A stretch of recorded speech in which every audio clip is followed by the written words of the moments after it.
ದೇವರ ಮನೆ ಯಾವುದು ಅಂತಂದರೆ ದೇವರು ಇರುವ ಸ್ಥಳ ಯಾವುದು ಅಂದರೆ ನೀರು ಅಂತ ವೇದ. ಪ್ರಾಣ ಅಂದರೆ ನೀರು, ಪಶುಗಳು ಅಂದರೆ ಪ್ರಾಣಿ ಪಕ್ಷಿಗಳ ಸಂಕುಲ ಅಂದರೆ ನೀರು, ವಿರಾಟ್ ಸ್ವರೂಪ ಅಂತಕ್ಕಂಥದ್ದು ನೀರಿನಿಂದ ಆಗಿದೆ. ಎಲ್ಲವೂ ಕೂಡ ನೀರೇ ಆಗಿದೆ. ದೇವಸ್ಥಾನದಲ್ಲಿ ನೀರನ್ನು ತೆಗೆದುಕೊಂಡು ವಿಗ್ರಹದ ಮೇಲೆ ಹಾಕಿದಾಗ ಯಾಕೆ ತೀರ್ಥ ಆಗುತ್ತೆ ಅಂತಂದರೆ ಆ ವಿಗ್ರಹದಲ್ಲಿ ಮಂತ್ರಾತ್ಮಕವಾಗಿರ್ತಕ್ಕಂತಹ ದೇವತಾ ಶಕ್ತಿಯನ್ನು ಆವಾಹನೆ ಮಾಡಿ ಅಲ್ಲಿ ಪ್ರತಿಷ್ಠಾಪಿಸಲ್ಪಟ್ಟಿರ್ತಾರೆ. ನೀರಿಗೆ ಒಂದು ಜ್ಞಾಪಕ ಶಕ್ತಿ ಇದೆ, ಅಂದರೆ ನಮ್ಮ ಮಾತನ್ನು ಹಿಡಿಯುತ್ತಂತೆ ನೀರು. ಹಿಂದಿನವರು ಹೇಳಿದ್ದು ಅಭಿಷೇಕ, ತೀರ್ಥ, ಅಭಿಮಂತ್ರಣೆ, ನೀರು ಮಂತ್ರಿಸ್ಕೊಡೋದು ಇವೆಲ್ಲ ಇತ್ತು. ಅದೆಲ್ಲವೂ ಎಷ್ಟು ಸತ್ಯ ಅಂತಕ್ಕಂಥದ್ದು ನಮಗೆ ಇವತ್ತಿನ ದಿವಸ ಅದರಿಂದ ಗೊತ್ತಾಗ್ತಿದೆ. ನೀರನ್ನು ಹೀಗೆ ಕೂತ್ಕೊಂಡು ಕುಡಿಬೇಕು, ಕುಳಿತುಕೊಂಡೇ ಕುಡಿಯಬೇಕು ಅಂತ ನಿಯಾಮಕ ಸನಾತನ ಧರ್ಮದಲ್ಲೂ ಉಂಟು. ನಿಂತು ಕುಡಿದ್ರೆ ಅದು ಹೆಂಡ ಕುಡ್ದಂಗೆ ಅಂತ. ಯಾವ ಮನುಷ್ಯ ಉಸಿರನ್ನು ಎಳ್ಕೋತಾ ಬಾಯಲ್ಲಿ ನೀರು ಹಾಕ್ಕೊಂಡು ಉಸಿರನ್ನು ಬಿಗಿ ಹಿಡಿದು ನೀರನ್ನು ನುಂಗ್ತಾನೋ ಆ ನೀರು ಅಮೃತಪ್ರಾಯವಾಗಿ ಕೆಲಸ ಮಾಡುತ್ತೆ. ಮಾಮೂಲಿ ನೀವು 30 ಮಾತ್ರೆ ನುಂಗಿರೋ ಜಾಗದಲ್ಲಿ ಬಹುಶಃ ಈ ಥರ ಮಾಡಿದರೆ 12 ಮಾತ್ರೆ 13 10 ಮಾತ್ರೆಯಲ್ಲೇ ಹೊರಟೋಗುತ್ತೆ.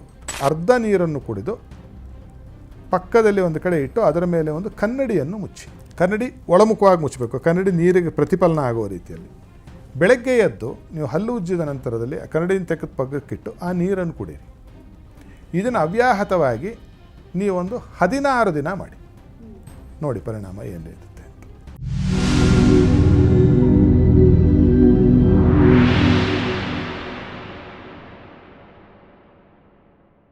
ನಮಸ್ಕಾರ ವೀಕ್ಷಕರೇ, ಟಿವಿ ವಿಕ್ರಮ ಹಂಸಧ್ವನಿ ಕಾರ್ಯಕ್ರಮಕ್ಕೆ ಸ್ವಾಗತ. ನಾನು ಶ್ವೇತಾ.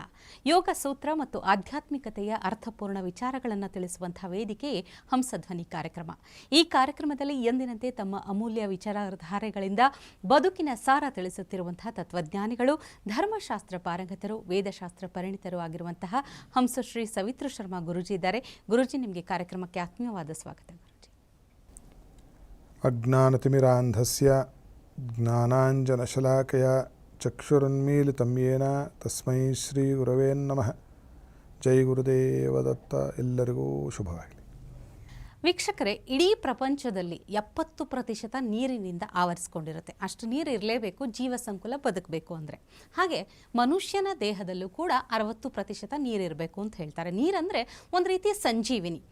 ಆದರೆ ನೀರನ್ನು ಹೇಗೆ ಬಳಕೆ ಮಾಡಬೇಕು, ಎಷ್ಟು ಕುಡಿಬೇಕು, ಯಾವಾಗ ಕುಡಿಬೇಕು, ನೀರನ್ನು ಹೇಗೆ ಶೇಖರಿಸಿ ಇಡಬೇಕು ಅನ್ನೋದ್ರ ಬಗ್ಗೆ ಇವತ್ತಿನ ಸಂಚಿಕೆಯಲ್ಲಿ ತಿಳಿದುಕೊಳ್ಳೋಣ. ಗುರುಜಿ, ಅದರಲ್ಲೂ ಇತ್ತೀಚಿನ ದಿನಗಳಲ್ಲಿ ನೀರನ್ನು ಘಟ ಕುಡಿಬಾರ್ದು, ಗುಟುಕಾಗಿ ಕುಡಿಬೇಕು ಅನ್ನೋಂಥದ್ದು, ನಿಂತು ಕುಡಿಬಾರ್ದು, ಕೂತು ಕುಡಿಬೇಕು ಅನ್ನೋಂಥದ್ದು, ಈ ರೀತಿಯ ಎಲ್ಲ ಗೊಂದಲಗಳ ಮಧ್ಯೆ ನೀರಿನ ಸರಿಯಾದ ಬಳಕೆ, ಕುಡಿಬೇಕು, ಹೇಗೆ ಶೇಖರಿಸಿ ಇಡಬೇಕು ಅನ್ನೋದ್ರ ಬಗ್ಗೆ ತಿಳಿಸ್ಕೊಡಿ ಗುರುಜಿ. ನೀರು, ಜಲ, ಉದಕ, ಪಾನೀಯ, ತೋಯ, ಪಾಥ, ತೀರ್ಥ ಇತ್ಯಾದಿ ಪರ್ಯಾಯ ನಾಮಗಳಿಂದ ಕರೆದುಬಿಟ್ಟಿದ್ದಾರೆ. ಈ ಜಲ ಅಂತಕ್ಕಂಥದ್ದು ಇದೆಯಲ್ಲ, ಇದಕ್ಕೆ ವೈದಿಕ ಸಂಸ್ಕೃತಿಯಲ್ಲಿ, ವೇದದ ಸಂಸ್ಕೃತಿಯಲ್ಲಿ ಅತ್ಯಂತ ದೊಡ್ಡ ಸ್ಥಳವನ್ನು ಕೊಟ್ಟುಬಿಟ್ಟಿದ್ದಾರೆ. ಇದಕ್ಕೆ ಜಾಗವನ್ನು. ಆಪೋ ವೈ ದೇವಾನಾಂ ಧಾಮ ಅಂತ ವೇದ. ಅಂದರೆ ದೇವರ ಮನೆ ಯಾವುದು ಅಂತಂದರೆ ದೇವರು ಇರುವ ಸ್ಥಳ ಯಾವುದು ಅಂದರೆ ನೀರು ಅಂತ ವೇದ. ಆಮೇಲೆ ಹಾಗೆ ಆಪೋ ವಾ ಭೇಷಜಂ ಅಂತ. ಔಷಧಿ ಯಾವುದು? ನೀರೌಷಧಿ ಅಂತ ಹೇಳ್ತು ಶಾಸ್ತ್ರ. ಅದೇ ರೀತಿಯಾಗಿ ವೇದದಲ್ಲಿ ಆಪೋ ವಾ ಇದಗಂ ಸರ್ವಂ ವಿಶ್ವ ಭೂತಾನ್ಯಾಪಃ ಪ್ರಾಣಾವಾಪಃ ಪಶವ ಆಪೋ ನಮಾಪೋ ಮೃತಮಾಪ ಸಮ್ರಾಡಾಪೋ ವಿರಾಡಾಪ ಸ್ವರಾಡಾಪಶ್ಚಂದಾಗುಸ್ಯಾಪೋ ಜ್ಯೋತಿಗುಶ್ಯಾಪೋ. ಈ ರೀತಿಯಾಗಿ ಜಲದ ಒಂದು ವರ್ಣನೆಯನ್ನು ಮಾಡಿದೆ. ಇಡೀ ವಿಶ್ವ ನೀರು, ಪ್ರಾಣ ಅಂದರೆ ನೀರು, ಪಶುಗಳು ಅಂದರೆ ಪ್ರಾಣಿ ಪಕ್ಷಿಗಳ ಸಂಕುಲ ಅಂದರೆ ನೀರು, ವಿರಾಟ್ ಸ್ವರೂಪ ಅಂತಕ್ಕಂಥದ್ದು ನೀರಿನಿಂದ ಆಗಿದೆ. ಎಲ್ಲವೂ ಕೂಡ ನೀರೇ ಆಗಿದೆ. ಅದರಿಂದ ನೀರು ನಮ್ಮನ್ನು ರಕ್ಷಣೆ ಮಾಡಲಿ ಅಂತ ಒಂದು ದೊಡ್ಡದಾಗಿರ್ತಕ್ಕಂತಹ ಒಂದು ಉದ್ಗಾರ ಇದು. ಪೂಜೆ ಮಾಡೋಕ್ಕಾದ್ರೆ ಪ್ರತಿದಿನ ಪೂಜೆ ಮಾಡೋರು ಇದನ್ನು ಹೇಳಿ ದೇವರ ಮೇಲೆ ನೀರು ಹಾಕ್ತಕ್ಕಂಥ ಒಂದು ಪದ್ಧತಿ ಉಂಟು. ಇದಕ್ಕೆ ಜಲದೇವತೆಗಳ ಸಂಕುಲ, ಅಬ್ಲಿಂಗ ದೇವತಾಹ ಅಂತ ಕರೀತಾರೆ. ಇವರು ನಮ್ಮನ್ನು ರಕ್ಷಣೆ ಮಾಡ್ತಕ್ಕಂತಹ ದೇವತೆಗಳು ಅಂತ ಹಿಂದಿನವರು ಚಿತ್ರಣವನ್ನು ಮಾಡಿದ್ದಾರೆ. ಈ ನೀರಿಗೆ ಒಂದು ಸ್ವಾರಸ್ಯಕರವಾಗಿರ್ತಕ್ಕಂತಹ ಒಂದು ವಿಚಾರವನ್ನು ಹಿಂದಿನವರು ಹೇಳ್ತಿದ್ರು. ಈಗ ನಮ್ಮನೇಲಿರೋ ಒಂದು ನೀರು ತೊಗೊಂಡು ಹಿಂಗೆ ಕುಡಿದ ತಕ್ಷಣ ಏನಂತೀವಿ? ಏನು ಕುಡಿದೆ ಅಂತೀವಿ? ನೀರು ಕುಡ್ದ. ಈಗ ಅದೇ ದೇವಸ್ಥಾನಕ್ಕೆ ಹೋಗಿ ಅಲ್ಲಿ ಅರ್ಚಕರು ಹಿಂಗೆ ತಂದುಬಿಟ್ಟು ನಿಮ್ಮ ಕೈಗೆ ಒಂದು ಹಿಂಗೆ ತೊಟ್ಟು ಏನೋ ಹಾಕ್ತಾರೆ. ನೀರೇ ಕುಡಿದಿದ್ದನ್ನು ಏನು ಕುಡಿದ್ವಿ ಅಂತ ಹೇಳ್ತೀವಿ? ತೀರ್ಥ ಅಂತ ಹೇಳ್ತೀವಿ ಅಲ್ವಾ?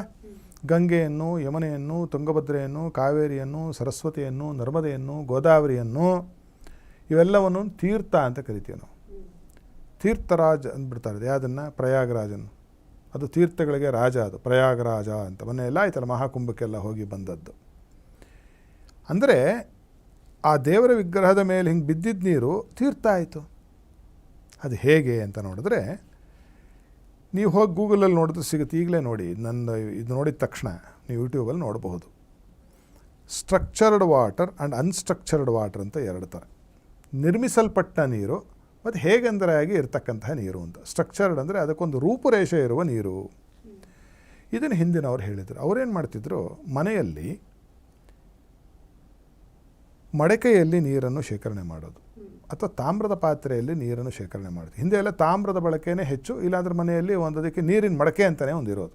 ಮರಳಿನ ಮೇಲೆ ಇಟ್ಟುಬಿಟ್ಟು ಅದಕ್ಕೊಂದು ಬಟ್ಟೆ ಸುತ್ತಿರೋರು, ಅದರಲ್ಲಿ ನೀರನ್ನು ಹಾಕಿ ಮುಚ್ಚಿಡೋರು, ಅದರಲ್ಲೇ ತೊಗೊಂಡು ಕುಡಿತಾ ಇದ್ದಿತ್ತು.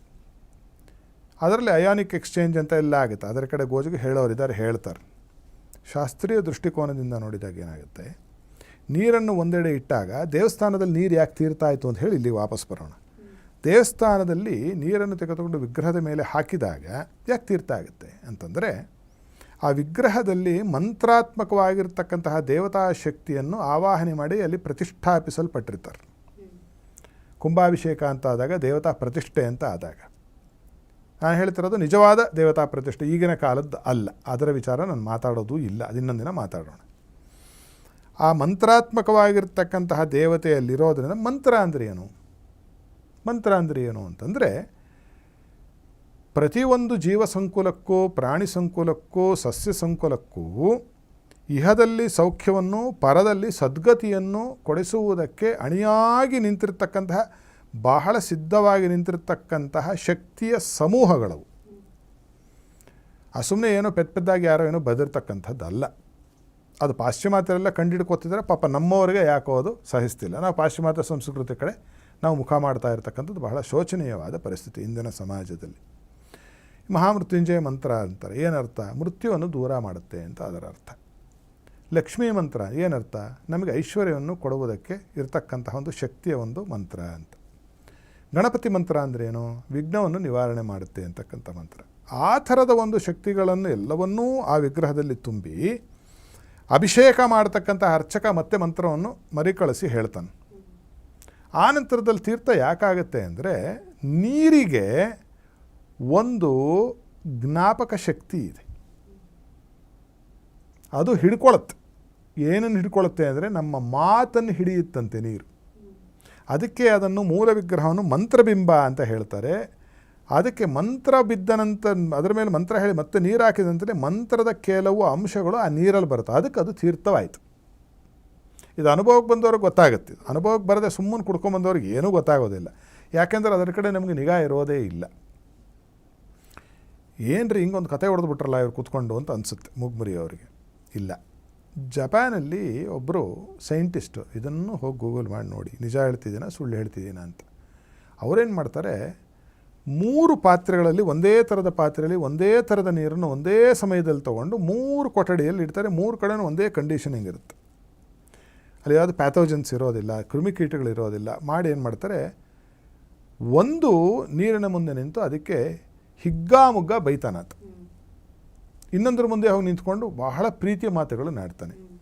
3ನೇ ಹತ್ರ ಹೋಗ್ಬಿಟ್ಟು ಏನು ಮಾಡ್ತಾನೆ, ಏನು ಮಾತಾಡೋಲ್ಲ, ಬಂದುಬಿಡ್ತಾನೆ.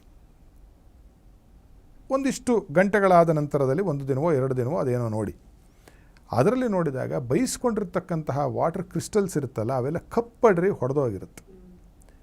ಯಾವುದಕ್ಕೆ ಅತ್ಯಂತ ಪ್ರೀತಿವಾದ ಮಾತನಾಡಿರೋದನೋ ಅದು ಚೆನ್ನಾಗಿ ಕ್ರಿಸ್ಟಲೈಸ್ ಆಗಿಬಿಟ್ಟು ಅದ್ಭುತವಾದ ಒಂದು ಸ್ಟ್ರಕ್ಚರನ್ನು ಒಂದು ತೋರ್ಪಡಿಸುತ್ತೆ, ರೂಪವನ್ನು. ಏನೂ ಮಾತಾಡದೇ ಇರತಕ್ಕಂತಹ ನೀರು ಇರುತ್ತಲ್ಲ, ಅದೇನಾಗಿರುತ್ತೆ, ಸ್ವಲ್ಪ ಶಿಥಿಲಗೊಂದುಬಿಟ್ಟಿರುತ್ತೆ. ಇದರಿಂದ ನಮಗೇನು ಗೊತ್ತಾಯಿತು, ಹಿಂದಿನವರು ಹೇಳಿದ್ದು ಅಭಿಷೇಕ, ತೀರ್ಥ, ಅಭಿಮಂತ್ರಣೆ, ನೀರು ಮಂತ್ರಿಸ್ಕೊಡೋದು ಇವೆಲ್ಲ ಇತ್ತು. ಅದೆಲ್ಲವೂ ಎಷ್ಟು ಸತ್ಯ ಅಂತಕ್ಕಂಥದ್ದು ನಮಗೆ ಇವತ್ತಿನ ದಿವಸ ಅದರಿಂದ ಗೊತ್ತಾಗ್ತಿದೆ. ಅದಕ್ಕೇನು ಮಾಡಬೇಕು ನಾವು, ಜಪಾನವರು ಯಾರೋ ಹೇಳಿದ್ದನ್ನು, ಲಕ್ಷಾಂತರ ವರ್ಷ ಹಿಂದೆ ಹೇಳಿದ್ದನ್ನು ನಾವು ಹೌದು ಅನ್ನೋಕ್ಕೆ ಈಗ ಒಂದು 25 ವರ್ಷದ ಹಿಂದೆ ಹೇಳಿದ್ದನ್ನು ನಾವು ಹೇಳಬೇಕಾಗಿ ಬಂದಿರತಕ್ಕಂಥದ್ದು. ಇದು ಯಾರ ಕರ್ಮ ಅಂತ ಹೇಳಬೇಕು ಗೊತ್ತಾಗ್ತಿಲ್ಲ. ಈಗ ವಾಪಸ್ಸು ನಮ್ಮ ಮನೆಗೆ ಬರೋಣ. ಈ ಥರದ ಮೃಣ್ಮಯ ಪಾತ್ರೆಯಲ್ಲೋ ತಾಮ್ರದ ಪಾತ್ರೆಯಲ್ಲೋ ನೀರನ್ನು ಶೇಖರಿಸಿ ಒಳಗಡೆ ಚೆನ್ನಾಗಿ ಸ್ವಚ್ಛ ಮಾಡೋಕು. ಮೇಲೆ ಸ್ವಚ್ಛ ಮಾಡೋ ಅವಶ್ಯಕತೆಯೇ ಇಲ್ಲ. ನೀರನ್ನು ಏನು ಮಾಡಬೇಕು ಅಂದರೆ ಕನಿಷ್ಠ ಕಾಲ ತುಂಬಿಸಿ ಸ್ವಲ್ಪ ಹೊತ್ತು ಬಿಡಬೇಕು. ಅದನ್ನು ರೆಸ್ಟಿಂಗ್ ಅಂತ ಹೆಸರು. ಅದರಲ್ಲಿ ಸ್ವಲ್ಪ ಸ್ಥಿರವಾಗಿ ನಿಲ್ಲಬೇಕು. ನಿಂತ ನಂತರದಲ್ಲಿ ಮನೆಯಲ್ಲಿ ಶುಭಕರವಾಗಿರ್ತಕ್ಕಂತಹ ವಾತಾವರಣ. ಈಗ ನೋಡಿ, ಉದಾಹರಣೆ, ಯಾರ ಮನೆಯಲ್ಲಿ ಯಾವುದೋ ತೀರ್ಕೊಂಡ್ರೆ ಅಲ್ಲಿ ನೀರು ಕುಡಿತೀವ? ಯಾರೂ ಕುಡಿಯಲ್ಲ. ಯಾಕೆ? ನೀರೇ ತಾನೆ. ಯಾಕೆ ಕುಡಿಯಲ್ಲ ಅಂದರೆ ದುಃಖದ ಒಂದು ತರಂಗಗಳು ನೀರು ಹಿಡ್ಕೊಂಡಿರುತ್ತೆ ಆ ಮನೆಯಲ್ಲಿ. ಮಡಿ ಅಂದರೆ ಇದೆ. ಅದೇನು ಅವ್ರು ವಿಷ ಕೊಡ್ತಾರೆ ಅಂತಲ್ಲ. ಈಗೆಲ್ಲ ಮೂಗು ಮುರಿತಾರಲ್ಲ, ಏನಾಗ್ಬಿಡುತ್ತೆ ಕುಡಿದ್ರೆ. ನಿಮಗೆ ಕುಡ್ದಾಗಿರೋದು ನಿಮಗೆ ಗೊತ್ತಾಗ್ತಿಲ್ಲ. ಇದು ಇನ್ನೂ ಶೋಚನೀಯವಾದ ಪರಿಸ್ಥಿತಿ ಅಲ್ವೇ? ಯಾಕಲ್ಲಿ ಕುಡಿಬಾರ್ದು ಅಂದರೆ ಆ ದುಃಖದ ತರಂಗ. ಅವ್ರು ಹತ್ತಿರ್ತಾರೆ, ಅವರು ಮಮ್ಮಲ ಮರಿಗಿರ್ತಾರೆ, ಜೋರ ಕಿರ್ಚಾಡ್ತಿರ್ತಾರೆ. ಅದರ ಅಷ್ಟೂ ಕೂಡ ತರಂಗಗಳು ಆ ನೀರು ಹಿಡ್ಕೊಂಡಿರ್ತೀವಿ. ಅದು ಕುಡಿದ್ರೆ ನಿಮಗೆ ದುಃಖ ಬರುತ್ತೆ, ನೀವು ಮಮ್ಮಲ ಮರಗ್ತೀರಿ, ನೀವು ಬಾಯಿ ಬಡ್ಕೊಳ್ಬೇಕಾದಂಥ ಪರಿಸ್ಥಿತಿ ಬಂದೀತು ಅಂತ ಅದರ ಅರ್ಥ. ಆ ರೀತಿಯಾಗಿ ಮನೆಯಲ್ಲಿ ಏನು ಮಾಡ್ತಾರೆ ಅಂದರೆ ರಾತ್ರಿ ಹೊತ್ತು ನೀರು ತುಂಬಿಸಿ ಬೆಳಗ್ಗೆ ಅದನ್ನು ಬಳಸಿ ಅಂತ ಹೇಳ್ತಾರೆ. ಯಾಕೆಂದರೆ ರಾತ್ರಿ ನೀರವವಾಗಿರುತ್ತೆ, ಯಾರು ಏನೂ ಮಾತಾಡೋದಿಲ್ಲ ಅಲ್ವಾ? ನೀರು ತುಂಬಿಸ್ಬೇಕಾದ್ರೆ ದೇವ್ರು ನೆನೆಸ್ಕೊಂಡು ತುಂಬು ಅಂತ ಹೇಳೋರು. ಗಂಗಮ್ಮನ ನೆನೆಸ್ಕೊಂಡು ತುಂಬು ಅಂತ ಒಂದು ಪದ್ಧತಿ. ಏನು ಗಂಗಾ ಗಂಗಾ ಗಂಗಾ ಅಂತ ಹಾಕಿದ್ರೂ ಸಾಕಂತೆ ನೀರು. ಸರ್ವ ಪಾಪ ಕ್ಷಾಳನೆಗಳು. ಪಾಪ ಅಂದ್ರೇನು? ರೋಗ, ರುಜಿನ, ದರಿದ್ರ, ಕೆಟ್ಟ ಬುದ್ಧಿ, ಅವಿವೇಕ, ಇದೆಲ್ಲ ಪಾಪಗಳೇ. ಅದಷ್ಟು ಕೂಡ ಅಲ್ಲಿಂದ ನಮ್ಮನ್ನು ಬಿಟ್ಟು ತೊಲಗಿ ಹೋಗುತ್ತೆ ಅಂತ. ಆ ರೀತಿಯಾಗಿ ನೀರನ್ನು ಶೇಖರಣೆ ಮಾಡಿ ನೀರನ್ನು ಕುಡಿಬೇಕಾದ್ರೆ ಜಲಪ್ರಾಣಾಯಾಮ ಅಂತ ಒಂದು ವಿಧಿ. ಅದು ಮಾಡ್ತಿರ್ತಾರೆ ಕೆಲವರು, ಗೊತ್ತಿರಲ್ಲ ಪಾಪ ಜಲಪ್ರಾಣಾಯಾಮ ಮಾಡ್ತಿದ್ದಾರೆ ಅಂತ. ನೀರನ್ನು ಹೀಗೆ ಕೂತ್ಕೊಂಡು ಕುಡಿಬೇಕು, ಕುಳಿತುಕೊಂಡೇ ಕುಡಿಯಬೇಕು ಅಂತ ನಿಯಾಮಕ ಸನಾತನ ಧರ್ಮದಲ್ಲೂ ಉಂಟು. ನಿಂತು ಕುಡಿದ್ರೆ ಅದು ಹೆಂಡ ಕುಡ್ದಂಗೆ ಅಂತ ಶಾಸ್ತ್ರದಲ್ಲಿ. ಅದನ್ನು ಹೇಗೆ ಕುಡಿಯಬೇಕು ಅಂದರೆ, ಕುಡಿಯಬೇಕಾದರೆ ಬಾಯಲ್ಲಿ ನೀರು ಹಾಕಿಕೊಳ್ಳಬೇಕಾದರೆ ಉಸಿರನ್ನು ಎಳ್ಕೊಳ್ತಾ ಬಾಯಲ್ಲಿ ನೀರು ಹಾಕ್ಕೋಬೇಕು. ಇದಕ್ಕೆ ಪೂರಕ ಅಂತ ಹೆಸರು. ಪ್ರಾಣಾಯಾಮದಲ್ಲಿ 3 ಭಾಗ ಇದೆ: ಪೂರಕ, ಕುಂಭಕ, ರೇಚಕ ಅಂತ. ಪೂರಕ ಅಂದರೆ ಇನ್ಹೇಲಿಂಗ್. ನೀವು ಗಾಳಿಯನ್ನು ಮೂಗಿನಿಂದ ಎಳ್ಕೋತಾ ಬಾಯಲ್ಲಿ ನೀರು ಹಾಕ್ಕೊಂಡೆ ಅನ್ಬೇಕು. ಆನಂತರದಲ್ಲಿ ಬಾಯಿ ಮುಚ್ಚಬೇಕು, ಉಸಿರಾಡಬಾರ್ದು. ಒಂದು 3-4 ಸೆಕೆಂಡು ಬಾಯಲ್ಲಿ ನೀರನ್ನು ಹಾಗೆ ಇಟ್ಕೋಬೇಕು. ಇದಕ್ಕೆ ಅಂತಃಕುಂಭಕ ಅಂತ ಹೆಸರು.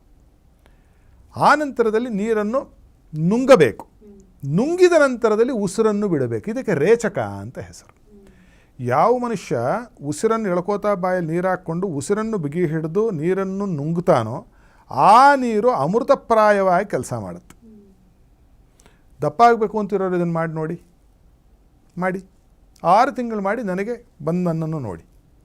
ಮೈ ಹಿಡಿಬೇಕು ಅಂತ ಇರ್ತಕ್ಕಂಥವ್ರು. ಅದಕ್ಕಿಂತ ಹೆಚ್ಚು ಈಗ ಸಣ್ಣ ಆಗಬೇಕು ಅಂತಿರ್ತಾರೆ, ಅವ್ರೇನು ಮಾಡಬೇಕು ಅನ್ನೋದಕ್ಕೆ ಹೇಳ್ತೀನಿ. ನೀರನ್ನು ಬಾಯಲ್ಲಿ ಹಾಕ್ಕೋಬೇಕಾದ್ರೆ ಉಸಿರು ಬಿಡ್ತಾ ನೀರು ಹಾಕ್ಕೊಳ್ಳಿ ಬಾಯಲ್ಲಿ. ಸ್ವಲ್ಪ ಕಷ್ಟ. ಉಸಿರು ಬಿಟ್ಟು ಹೊರಗಡೆ ಪೂರ್ತಿ ಬಾಯಲ್ಲಿ ನೀರಿನ ನಂತರಲ್ಲಿ ಉಸಿರು ಪೂರ್ತಿ ಬಿಟ್ಬಿಟ್ಟು ಬಾಯಲ್ಲಿ ನೀರಿಟ್ಕೊಂಡು ಒಂದು 3 ಸೆಕೆಂಡು ನುಂಗುಬಿಟ್ಟು ಆಮೇಲೆ ಉಸಿರು ಹೇಳ್ಕೊಳ್ಳಿ.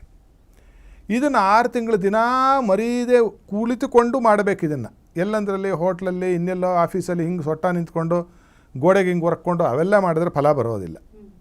ಆ ಜಲದೇವತೆಗಳು ನಿಮ್ಮನ್ನು ಆಶೀರ್ವಾದ ಮಾಡುವುದಿಲ್ಲ. ನೀವು ಆಫೀಸರ್ ಬಂದಾಗ ಹಂಗೆ ಮಾಡ್ತೀರೇನು? ನೀವು ನಿಮ್ಮ ಬಾಸ್ ಬಂದಾಗ ಆಫೀಸಲ್ಲಿ ಗೋಡೆಗೆ ಹಿಂಗೆ ನಿಂತ್ಕೊಂಡು ವಾಟ್ ಬಾಸ್ ಅಂತೀರೇನು? ಕೆಲಸದಿಂದ ತೆಗೆದು ಬಿಸಾಕ್ತಾನೆ. ಇನ್ನು ಕಾಲದಲ್ಲಿ ಅದು ಕೆಟ್ಟೋಗಿದೆ. ಈಗೆಲ್ಲ ಸೋಷಿಯಲ್, ಹೆಂಗೆ ಬೇಕಾದರೂ ಇರ್ಬೋದು. ಆದರೆ ಪ್ರಾಣವನ್ನು ನಮಗೆ ನಿಲ್ಲಿಸಿರ್ತಕ್ಕಂಥದ್ದು, ನಾನು ಮಂತ್ರದಲ್ಲೂ ಅದು ಹೇಳಿದೆ, ಆಪಮಾಪ ಸರ್ವ ಅಂತ ಅರುಣ ಪ್ರಶ್ನೆಯಲ್ಲಿ ಹೇಳುತ್ತೆ. ನೀರೇ ಜಗತ್ತಿಗೆ ಮೂಲಭೂತವಾದ ಕಾರಣ, ನೀರೇ ಜೀವ, ನೀರಿಲ್ಲದೆ ಇದ್ದರೆ ಇನ್ನೂ ಬದುಕಿಲ್ಲ ಅಂತ ಹೇಳಿ ಪ್ರತಿ ಸತಿ ಸಾರಿ ಹೇಳ್ತಾ ಇದ್ದಾರೆ. ಅದನ್ನು ಎಷ್ಟು ನಾವು ಗೌರವದಿಂದ ಕಾಣಬೇಕು, ಅಷ್ಟು ಗೌರವ ಅನ್ನೋದಕ್ಕೆ ಕೊಡಲೇಬೇಕು. ಇದೇ ಜಲದೇವತೆಗೆ ತೋರಿಸುವ ಗೌರವ. ಈ ರೀತಿಯಾಗಿ ನೀರನ್ನು ಕುಡಿಬೇಕಾದರೂ ಕೂಡ ಉಸಿರಾಟದ ಕ್ರಮವನ್ನು ಅನುಸರಿಸಿ ಕುಡಿದವನು ಅದು ಯೋಗಪಾನ ಅಂತ ಹೆಸರು. ಆ ರೀತಿಯಾಗಿ ಮಾಡಿದರೆ ನೀವು 6 ತಿಂಗಳು ಮಾಡಿ ನನಗೆ ಬಂದು ಉತ್ತರವನ್ನು ಹೇಳಿ. ಇಲ್ಲ ಗುರುಗಳೇ ನೀವು ಹೇಳಿ ಸುಳ್ಳು ಅಂತ ಹೇಳಿ ಒಪ್ಕೋತೀನಿ ನಾನು. ಬಟ್ ಮಾಡಿರ್ಬೇಕು. ನೀವು ಮಾಡಿ ಸುಮ್ಮನೆ ಒಂದು ನನ್ನನ್ನು ಡಿಸ್ಪ್ರೂವ್ ಮಾಡೋದಕ್ಕಲ್ಲ, ನಿಮ್ಮನ್ನು ನೀವು ಡಿಸ್ಪ್ರೂವ್ ಮಾಡ್ಕೊಂಡಂಗೆ ಆಗುತ್ತೆ. ಈ ರೀತಿಯಾಗಿ ಮಾಡಿದರೆ ಪ್ರಾಣಶಕ್ತಿಯನ್ನು ಬೆಳೆಸಿಕೊಳ್ತಕ್ಕಂಥದ್ದು, ಮೈಯಲ್ಲಿರ್ತಕ್ಕಂಥ ರೋಗ ರುಜಿನವನ್ನು ಕಳೆದುಕೊಳ್ತಕ್ಕಂಥದ್ದು.